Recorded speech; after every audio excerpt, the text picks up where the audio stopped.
John Reed was a schoolboy of 14 years old, 4 years older than I, for I was but 10. Large and stout for his age, with a dingy and unwholesome skin, thick lineaments in a spacious visage, heavy limbs and large extremities.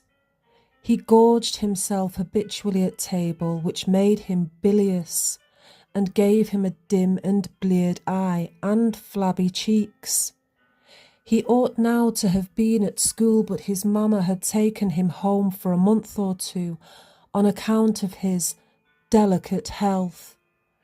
Mr. Miles, the master, affirmed that he would do very well if he had fewer cakes and sweetmeats sent him from home, but the mother's heart turned from an opinion so harsh and inclined rather to the more refined idea that John's sallowness was owing to over-application and, perhaps, to pining after home.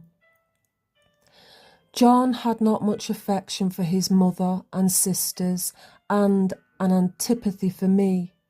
He bullied and punished me, not 2 or 3 times in the week, nor once or twice in a day, but continually. Every nerve I had feared him, and every morsel of flesh on my bones shrank when he came near. There were moments when I was bewildered by the terror he inspired, because I had no appeal whatever against either his menaces or his inflictions.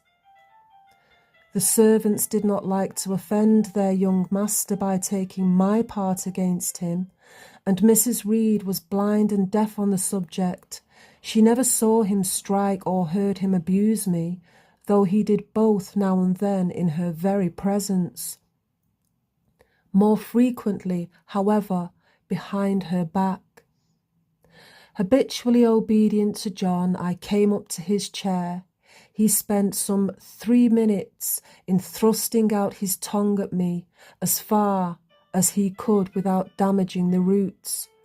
I knew he would soon strike, and while dreading the blow, I mused on the disgusting and ugly appearance of him who would presently deal it.